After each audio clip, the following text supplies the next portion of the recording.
Hello. Welcome to this episode of the Rogers Radio Podcast. I am your host, Alyssa Rogers, and as you can see, we have some awesome individuals here today. This is a big deal. We have Ward Burton and Jeb Burton on the podcast today. How cool is that? Thank you for being here. Thanks for allowing us to come. We're excited to talk about Dad getting back in the race car and putting on a good event. How exciting. We announced it on January 5th that you were getting back in a race car, Ward. And I mean, the internet has gone crazy. People are excited. And I don't know if anyone's more excited than the Rogers Heating and Cooling team here. We are pumped up about it and just so grateful to have the opportunity to put on the Orange Crush 200 at Orange County Speedway and have you back in a race car. How does that feel? Well, it's a lot of preparation that's got to be done. And, thanks to Jeb, his mom, your husband, now I've got some more work to do to try to get prepared so I don't look too bad out there. But, we're really excited about it and really appreciate y'all and everything that Rogers is doing for us. Yeah, well, we're excited to be part of it. And kind of a cool story for everyone watching and listening. It was 1 year ago today that Jeb sat in here and interviewed for the Rogers Radio Podcast. And it was much smaller than the podcast was just getting on its feet. And here we are a year later. And thank you for helping us grow the podcast by coming in here and doing an interview. But 1 year to the day you sat in here. That's crazy. Yeah. That's crazy. So I came in here, we talked about a little bit of everything. Mm-hmm. And then that kind of sparked some other interest of us working together. And now we're announcing a pretty cool event.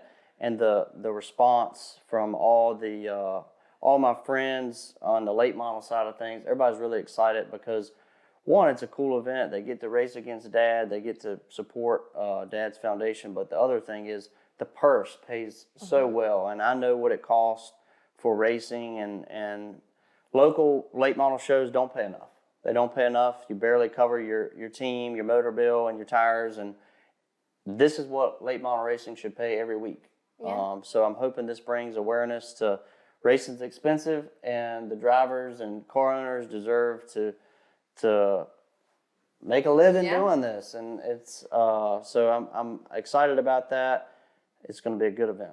Yeah, and we talk a lot on this podcast every week about hitting our goals and what they are and the importance of relationships and collaboration. And that's really what this deal is all about because, Jeb in here a year ago, we start talking about things. And then here we are a year later, we're making it happen. So it is really taking that relationship to the next level. And this race, do you want to know a fun fact, everyone watching?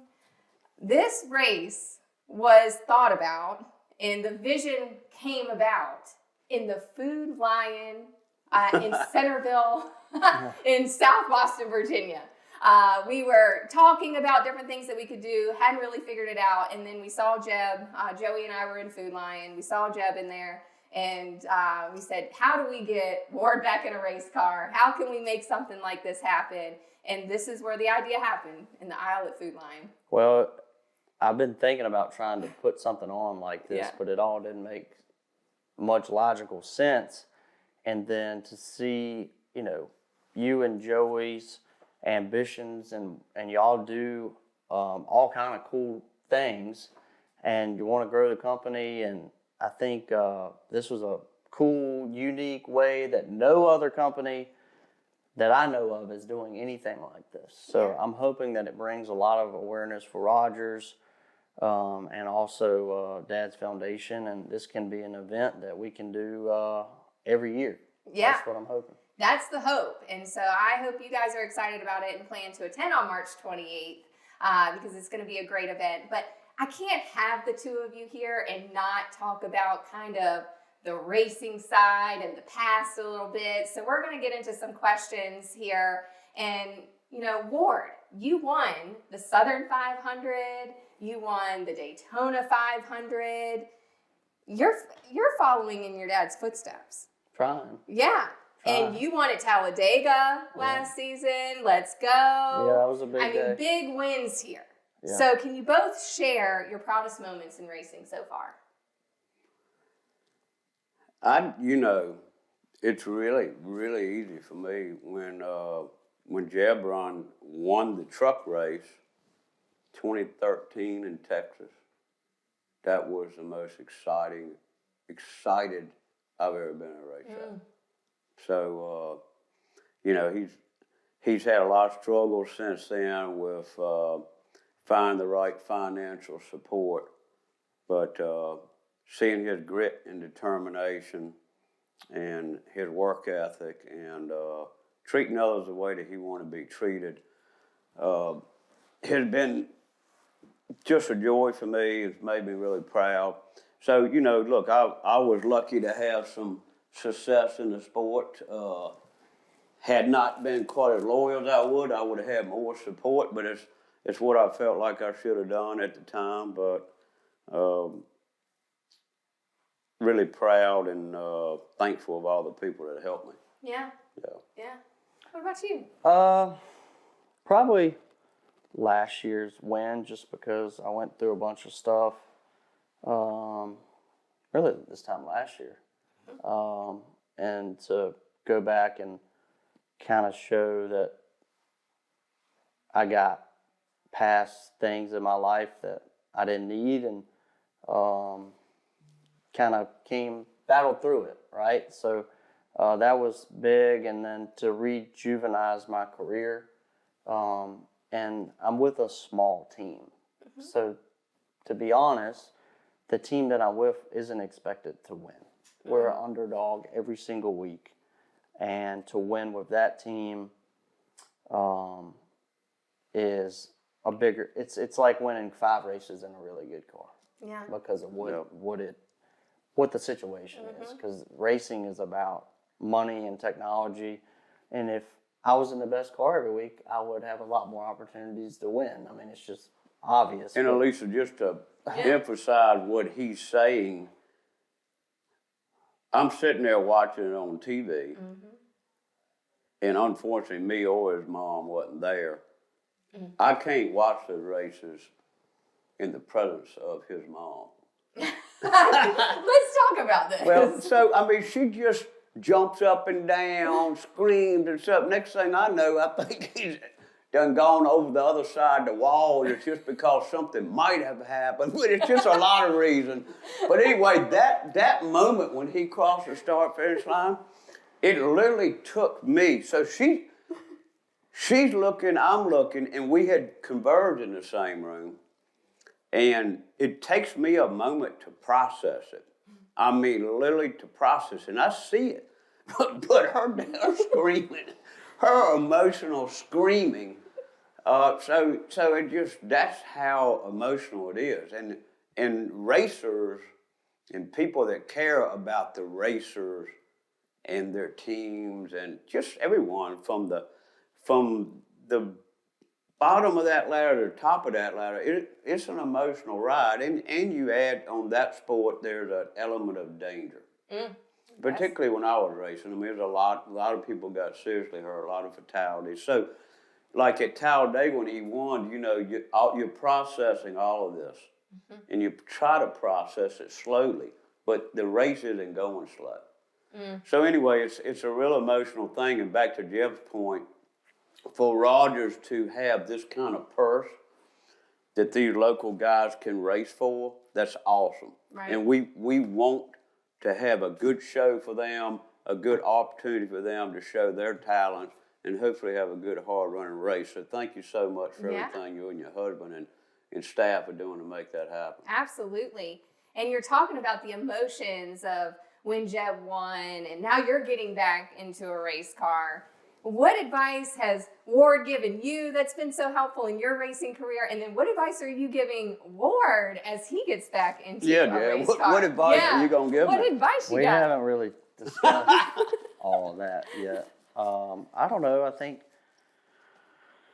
for Dad, I think he definitely is my best ally, my worst critic. Okay. Yeah. Explain that a little bit. He doesn't sugarcoat anything. So if I'm doing something a little wrong, he's going to tell me. Okay. So That makes you better, right? Yeah, it does. It does. So that's good. Luckily last year I didn't make too many mistakes. So I didn't have to hear it much. Yeah, I think for Dad, getting back in the car, he just needs laps. And the good thing is I'll have a car, he'll have a car. I can get in his car and kind of see where he's at and what he's feeling. He's only ran like 4 or 5 laps up to speed. And that car, he did that last year. And we had some things that we needed to change on the car to make him more comfortable. We're going to put his seat in the car. We're going to change some steering stuff. We got a lot of different stuff we're going to change to make him comfortable. So I think he'll be fine. But this race is 4 tires, so you have to save. And I think, like some of the late model races I run, the pace is a second off because everybody's riding, and it's really easy to just go past everybody because it would take no time to just go to the front and lead, but then your tires are going to be gone. Yep. So that's going to be, I think that part of it, and then the passing, because he hasn't done it in so long, it's second nature to me right now, but I think the passing and the tire saving is going to be the racecraft is going to be the biggest struggle that he has versus just going fast. I think going fast he'll be fine, but I think the racecraft and racing around people and restarts and putting yourself in the right situation or the bad situation, that's going to be the thing. Racing against Jeb. What is your advice for him? Maybe we should give him 4 tires and nobody else gets tires at halfway, give you an advantage. No! You're going to go out there and wheel it. What advice do you have for Jeb? I wouldn't suggest doing that. I mean, it's the same thing of always racing, right? First, you got to run all the laps. Yes. So, secondly, we tear up these cars. We got to fix them out of our pocket. That's not a good situation for us or any other competitor, right? So, I mean, that's my first thing. I need to run all the laps. Like what Jeb said, when I ran those 4 laps over here, from what I understand, they've made this car better, but I literally could not feel whether I was loose or tight from the way just what I think the steering box was. Because it's a lot different than what I've ever driven. So I've got to learn to adapt to the way these cars are. At the same time, I've got to get a feel that feels good for me. Where that compromise is, I haven't sat in the car, I haven't got a seat in the car, I have no daggone idea. This is going to be fun, isn't it? So do I feel prepared at this moment? Hell no. Do I have a lot of work to do? Absolutely. So, you know, Jeb's got like a plan for me to get a suit made. I tried on his helmet and I was like, did you really wear it this tight? And my head is smaller than his. He's like, yes. And I'm like, I don't like it that tight. So what I'm saying to Jeb, and I'll say it to the crew, they got to have some patience with me. I haven't gotten a suit fitted. I hadn't put on shoes. I haven't, you know, it's just rear view mirror, all these creature comfort things that was second nature to me, and I knew exactly what I wanted. I got to learn over. And the car shapes are different. So anyway, can I do it? Absolutely I can do it, but I got a lot of work to do to be able to do it right. And you're going to do it. I mean, a little over, almost 3 months. We got this. Thankful to y'all and Jeb, I'm going to do it. Because that last Monday, I was not doing it. You sat in here. I'd already told him I wasn't doing it. I told you and your husband I wasn't doing it. Ward came in for a meeting to finalize everything. And Joey said, Ward, you're getting in a car, right? And you said, hell no, I'm not getting in the car. And I'm still thinking about it this way. So I've got to learn to run with a pack of wolves that's been running as a pack for a while. But I'm a newcomer, so I got to run with the new pack. But it's just like what Jeb said. You know, when I was racing, I knew people that I could run side by side with, and I knew the ones that I really did not want to, because there's a good chance something's going to happen. Is it the same? with this group coming? I would say in some cases, yes. Who they are, I don't know. So I'm going to be learning. I can guarantee you I'm going to process all of this, but I'm not going to learn it all on that day. Jeb has a lot more seat time with racing these guys and them guys racing themselves than I'm going to have on the 28th. Yeah. Yeah. And the cool thing about the timing of this race, when we get back to NASCAR, it's right in between it's the weekend of Richmond race, right? And then isn't Martinsville the next week? I'm pretty sure. So it's all local, and it's going to be a really exciting time for everyone to kind of come together. We'll have lots of people in the area, and it's a good chance for you to come and witness something great here. And you and Jeb have never raced against each other competitively, have you? No. So what Jeb and I need to concentrate on is not call each other problem. Jeff and I, his uncle, did it one time at South Austin. Mm-hmm. And the whole rest of our careers, we never did it again. Mm. And when I saw my dad coming out of the stands, I had Jeff by the throat, and I realized real quick that I need to get on my side of the track, because Dad would kick both of our butt. But anyway, I mean, it nothing good come of it. So I'm gonna look forward to Jeb helping me, and when it's time for me to pass him, I'll just blow the door off. Let's do it. Let's do it. And you know, I want to know though the feeling side of it, because how cool, Jeb, is it going to be able to see your dad in a race car, knowing you're getting ready to race against him, and how cool is it going to be for you to see Jeb in a race car and be able to race against him? Alyssa, you know, sports is about pressure and stress for competitors to do well. Mm-hmm. It's not about having fun. Yeah. So did I get driven that turned into making a living from racing because I felt like I was good at it? I loved it, but I wouldn't never call it, I didn't do it to have fun. I did it to win. Yeah. And that's why Jeb races. Mm-hmm. And when you don't feel like you have a chance to win, I can tell you it's no fun being a competitor. Whether you were a gymnastist, a swimmer, a race car driver, or whatever, people come to do well. Mm. And if you're not doing well, it's not any fun. It can be one of the most embarrassing things you ever had. And I drove a lot of vehicles that didn't have a prayer to do well. So Jeb and I are going to learn from it. And hopefully, I mean, my whole goal, again, is the 200 laps. I want to run 200 laps, keep my nose clean. There are going to be some actions. People are going to be racing hard. The interesting thing, and then Jeb needs to share his insight, is having the opportunity to run like a 50-lap run and then have a restart. Like, I haven't had a restart since 2012 in his truck at Daytona, and that's really not a good example. What to do on restart? Which gear am I going to be in? So there's a lot of things that I just don't know. That it's going to be a lot of processing going on the 28th. Yeah, I mean, you were in here not long ago and you said, I'm not doing it. I'm not getting in a race car. And then there were some conversations that were had within a couple of days. It was all that Monday morning. Jeb rode my you-know-what. I want to know and then how his mom happened. said, yeah, Ward, it's all on you. I mean, they basically saying it's all on you. There's not going to be a successful event for Rogers Heating, Cooling, Electrical, and Plumbing unless I do it. The foundation is going to be a X show.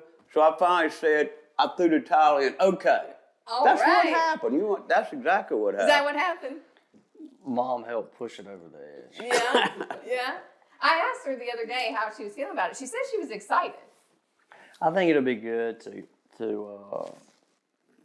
just to get Dad doing something else. Get away from going to the office every day. Well, that day I'd probably, if not that day, but the 27th, other than helping y'all, I've got a lot of burning and land management stuff to do. We got some conservation projects to close on. Our staff is meeting of strategic plans for 24. So Jeb can say, we all have to do some office work. Yeah. Well, let's talk about that, because the Ward Burton Wildlife Foundation has grown rapidly. It's doing amazing things. And let's talk about kind of what you're working on right now and what's going on with that, because all the ticket proceeds go to the Ward Burton Wildlife Foundation to help expand that. Well, thank you. We've grown a lot.